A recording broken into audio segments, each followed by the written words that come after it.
the engine after running it for 1 or 2 minutes and depress the brake pedal as usual. Check that the pedal reserve distance increases as the number of times the pedal is depressed increases. This indicates that the vacuum inside the brake booster is released every time the pedal is depressed.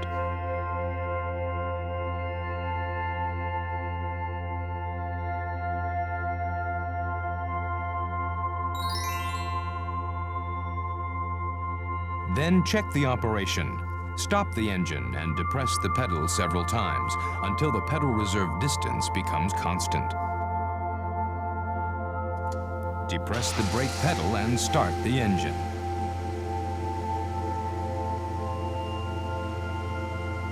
Check if the pedal goes down slightly. This indicates that a vacuum is produced by starting the engine and the brake booster is operating normally.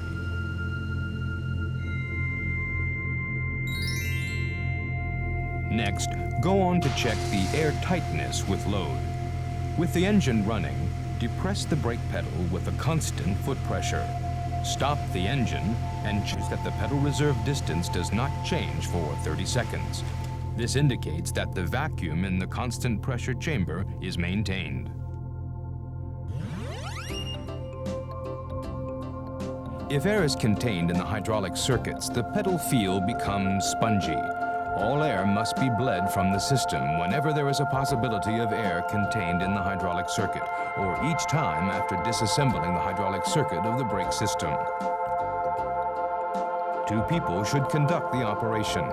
Use mutually understandable signals and confirm each step of the operation with each other as it progresses.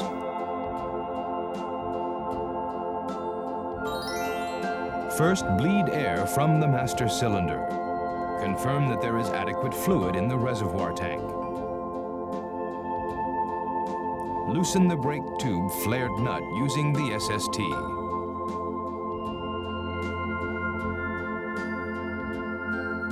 Slowly depress the brake pedal and hold it down. Be sure to operate the pedal slowly. Rapid operation would break the air into smaller bubbles, making it very difficult to remove. Tighten the brake tube flared nut and release the brake pedal. Repeat this 3 or 4 times. Connect the brake tube flared nut using the SST and the operation is completed. Follow the same procedures for the rear.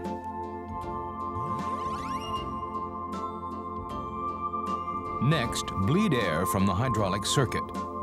Start from the wheel cylinder farthest from the master cylinder. Release the parking brake. Remove the bleeder plug cap from the bleeder plug.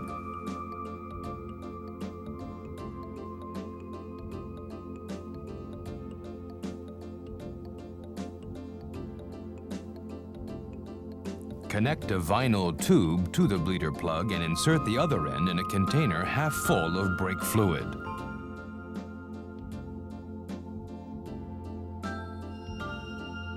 Slowly pump the brake pedal several times.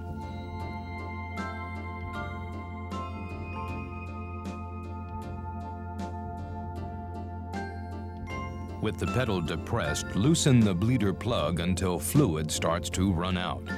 Then close the bleeder plug. Repeat this procedure until there are no air bubbles in the fluid. Do this for each wheel.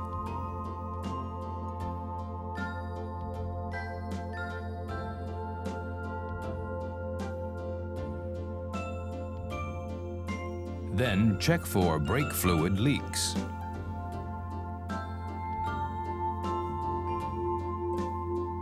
Install the bleeder caps and the operation is completed.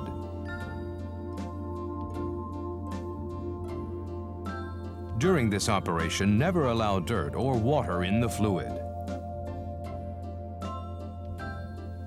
Handle the brake fluid carefully. Never allow brake fluid to drip or spill onto painted surfaces. If this does occur, wash it off immediately. Furthermore, old fluid should not be reused under any circumstances.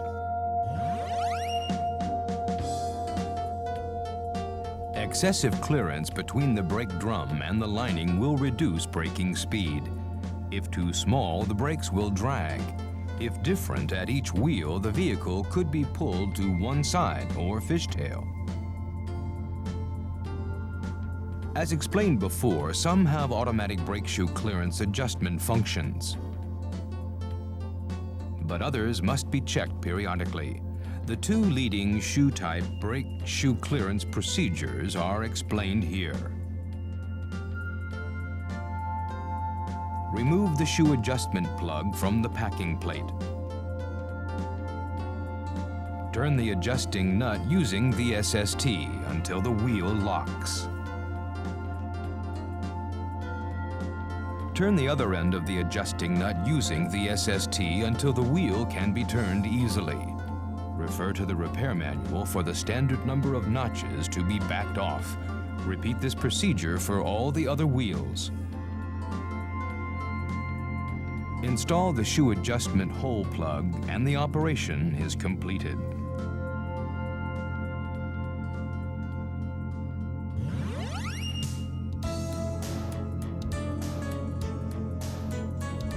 Worn-out pads or oil or grease on the lining could cause inefficient braking. If the lining pad sticks, brake grab, squealing, or chattering could result. In the front disc brakes, a pad wear indicator is provided to alert the driver that the pad needs to be replaced.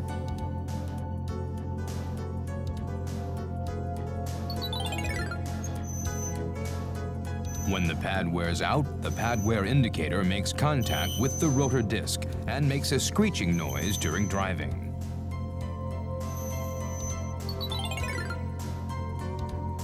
Check the pad thickness through the cylinder inspection hole and replace pads if not within specification.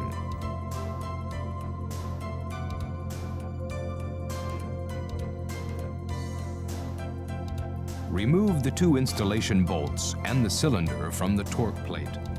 Do not disconnect the brake hose. Suspend the brake hose with a cord so that it will not stretch.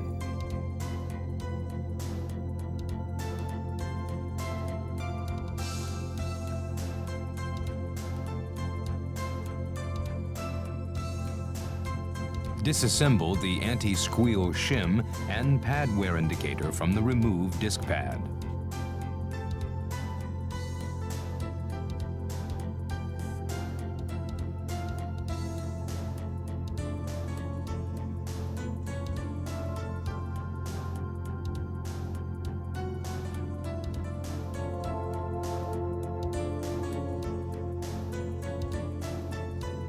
Apply grease to the anti-squeal shim and assemble to a new pad.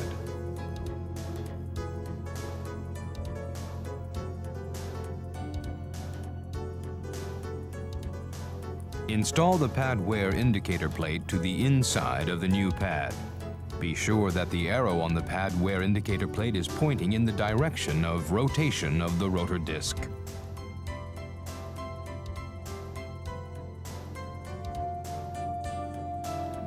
After installing the anti-squeal shim, apply grease on the contact point of the cylinder.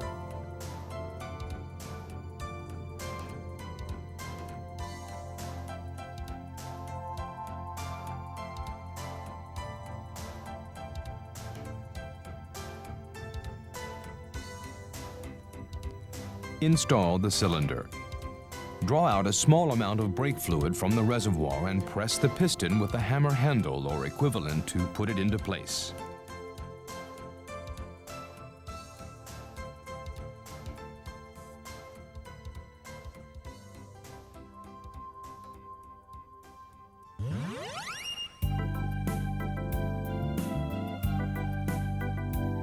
Distorted brake shoes, sticking, or oil or grease on the lining could cause brake trouble. The brake shoe must be replaced if necessary. Release the parking brake.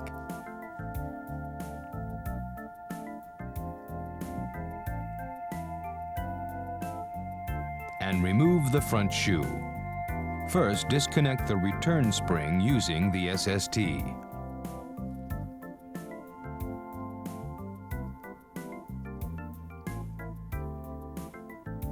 Hold the end of the pin and turn the hold-down spring 90 degrees using the SST. Remove the anchor spring and then remove the front shoe.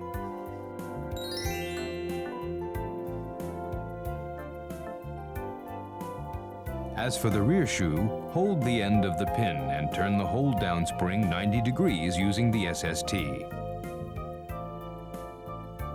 The parking brake cable has been removed from the anchor plate. Remove the parking brake cable from the lever using a pair of needle nose pliers and remove the rear shoe along with the strut.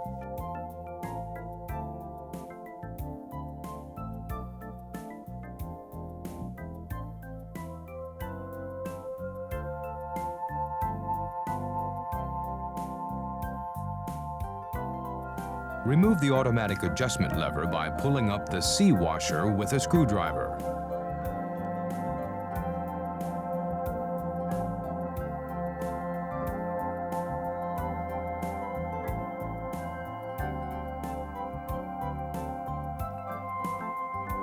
Then remove the parking brake lever from the rear brake shoe by pulling up the C washer.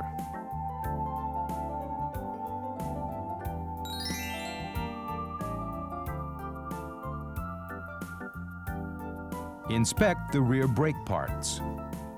First, measure the inside diameter of the brake drum. The brake drum should be replaced if not within specifications. Then make sure there is no abnormal wear or damage.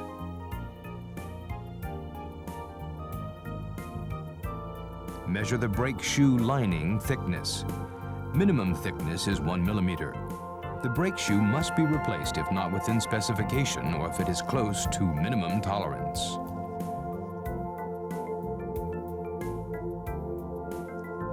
Check that the brake lining and drum make contact appropriately by applying chalk on the inside of the drum and placing the brake shoe inside. Remove the chalk after inspection.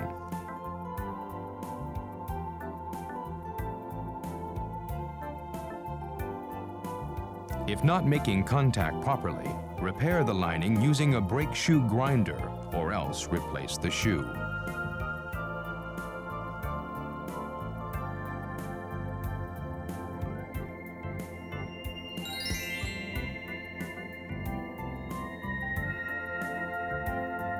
Install the rear brake shoe after all necessary inspection has been completed.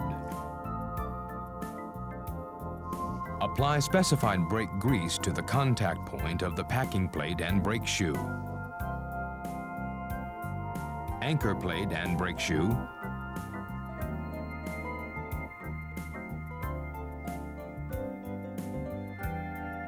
Adjustment bolt and the adjuster and brake shoe.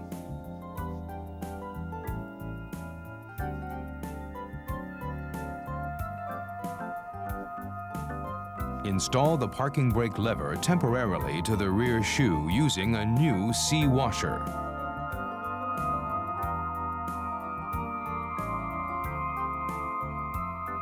Measure the clearance between the brake shoe and the lever using a filler gauge. Replace the shim if not within specification.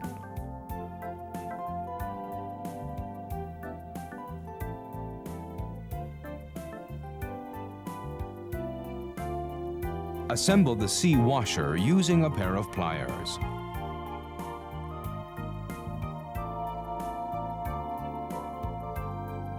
Then install the automatic adjustment lever to the rear shoe.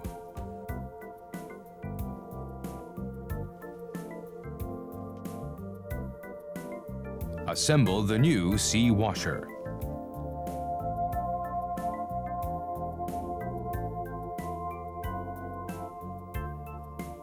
Confirm that both levers move properly.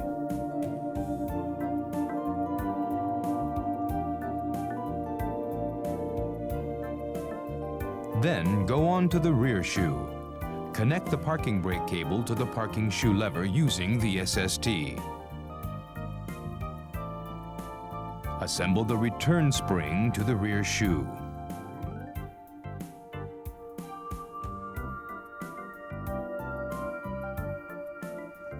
Assemble the lever spring to the automatic adjustment lever using the SST.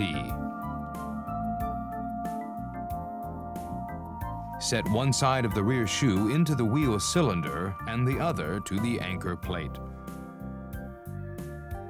Assemble the shoe hold-down spring, 2 retainers, and the pin using the SST.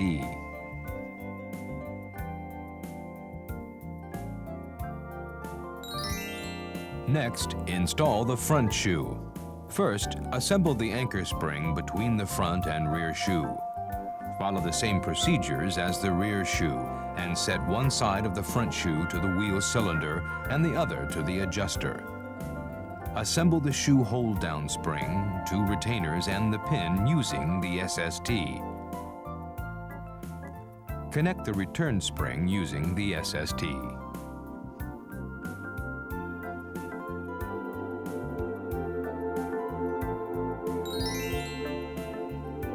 After this, clean the brake lining. Be sure to wipe off any oil stains on the brake shoe lining using sandpaper. Also, clean the inside surface of the brake drum. Next, check the automatic adjustment function and the clearance between the shoe and drum. Confirm that the adjustment bolt rotates as the parking lever is being pulled.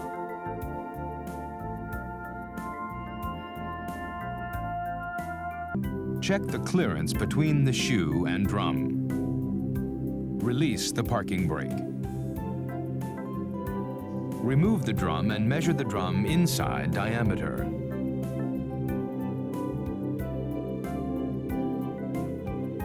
Then measure the brake shoe outside diameter.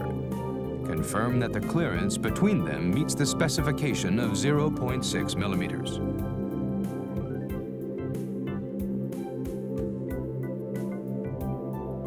Adjust the adjuster to its minimum length.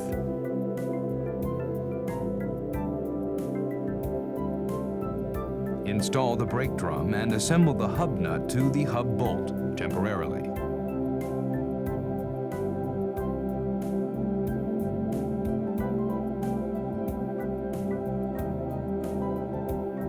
Pull up the parking brake lever until the cracking sound cannot be heard.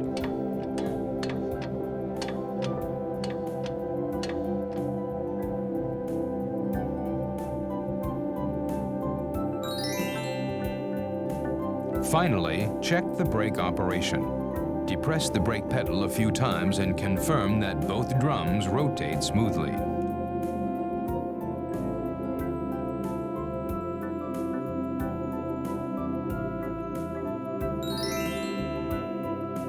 Confirm that the reserve pedal distance is within specification.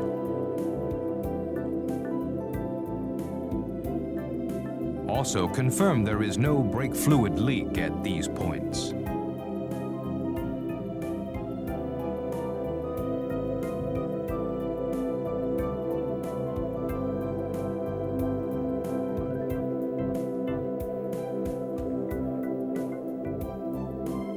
Install the rear wheel and tighten the hub nut to the specified torque to finish.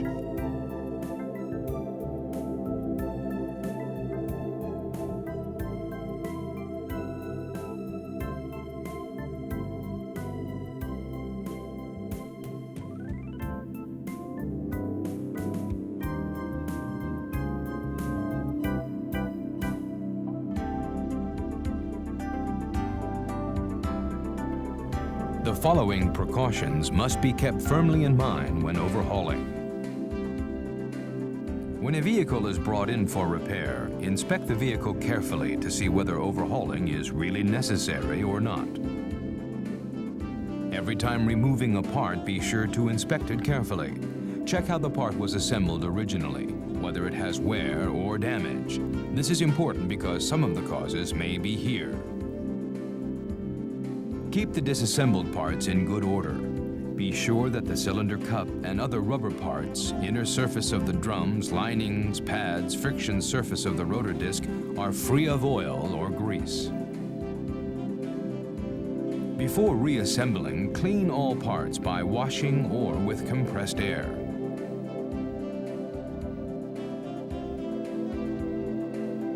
parts must be reassembled accurately according to the specified steps and using the correct tools and SSTs.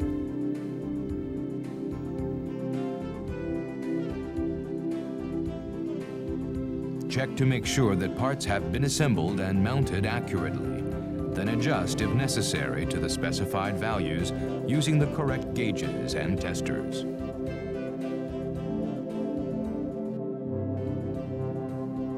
Observe carefully the master cylinder overhauling procedures, keeping the previously mentioned matters in mind.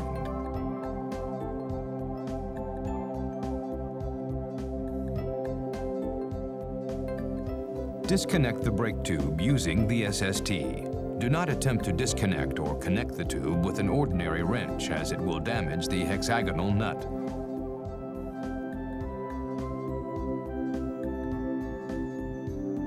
Remove the reservoir tank.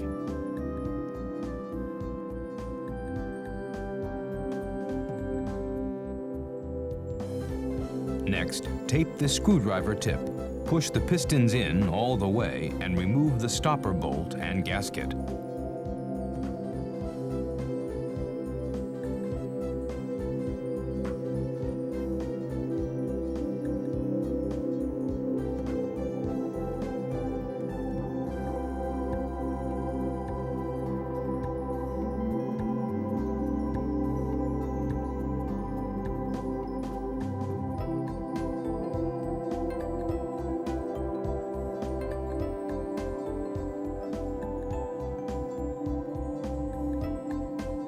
Inspect the master cylinder bore for scoring or corrosion. Inspect the piston and cups for wear, scoring, cracks, or swelling. If any of these need replacement, use the parts from the cylinder kit.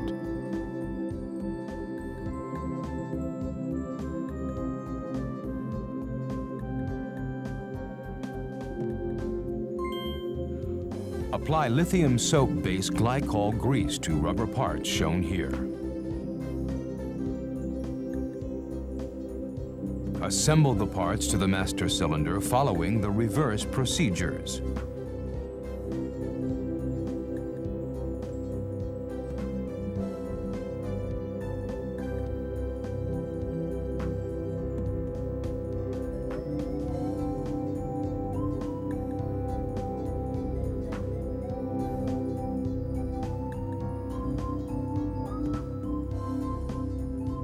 Install the reservoir.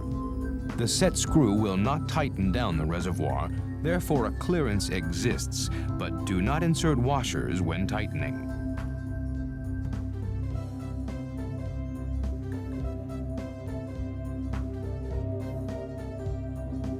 Adjust the length of the brake booster push rod.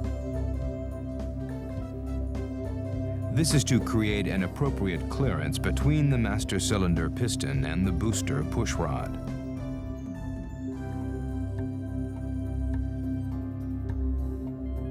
Set the SST rod so it barely touches the master cylinder piston. Push the booster push rod several times and check that the reaction disc is straight.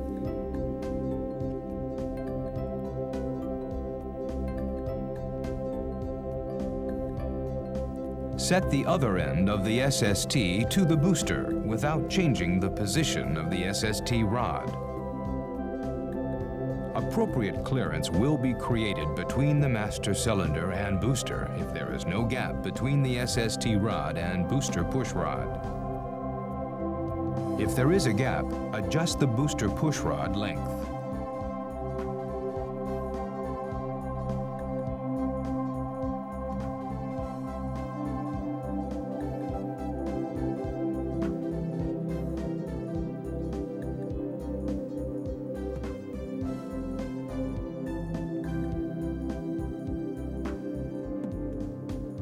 Confirm that the up mark on the master cylinder boot is in correct position.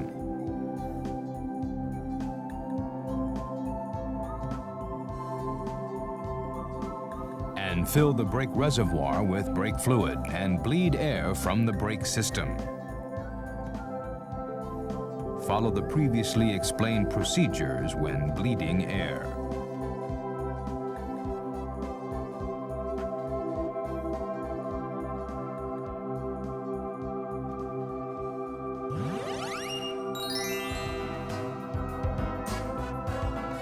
Here are the wheel cylinder overhauling procedures.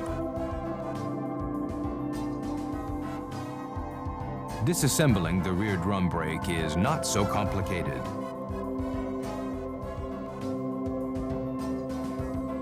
Inspect the parts. Check for any damage on the piston cup or inside of the cylinder.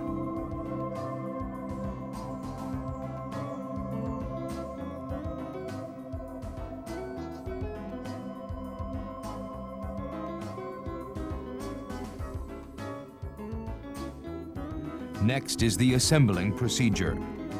Check the direction and insert the 2 piston cups in the piston and apply grease.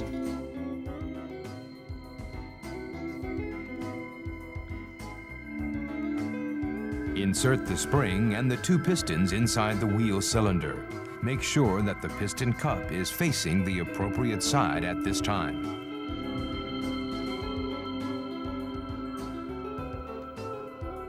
Assemble the boot.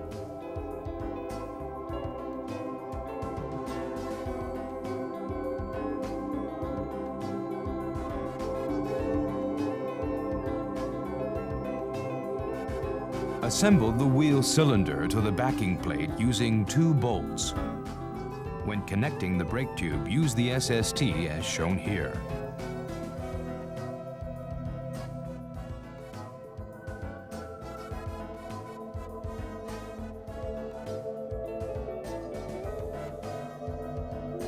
Now, let's go on to the front disc brake wheel cylinder assembling procedures.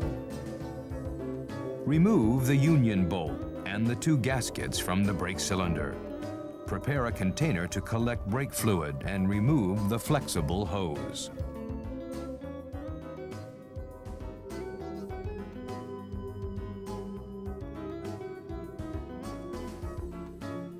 Grasp the sliding pin and remove the fixing bolt and cylinder from the torque plate. Remove the 2 brake pads.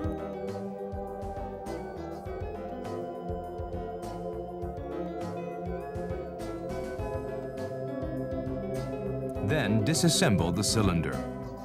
Remove the set ring and the cylinder boot using a screwdriver.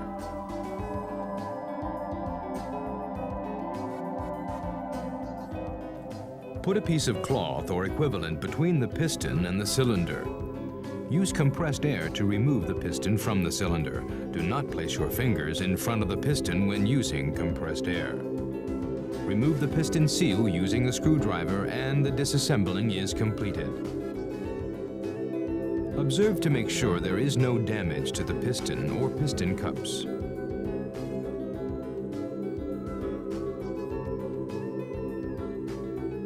When assembling, apply grease to the piston seal, piston, cylinder boot, and install the set ring.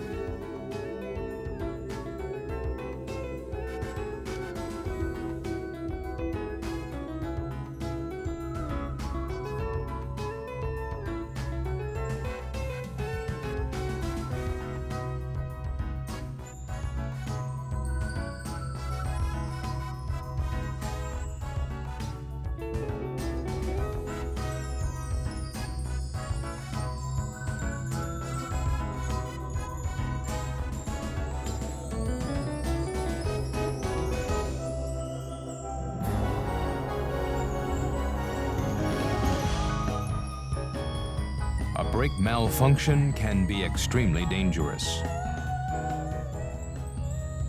While of course no defective part is installed in a vehicle, your utmost attention and accurate skills are required, especially when it comes to the disassembling and assembling of brake parts, which are directly related to customer and pedestrian safety. Although only some of the inspection, adjustment, and overhauling procedures could be introduced in this video, we hope that you make further effort to improve your skills to provide your customers with excellent service at all times.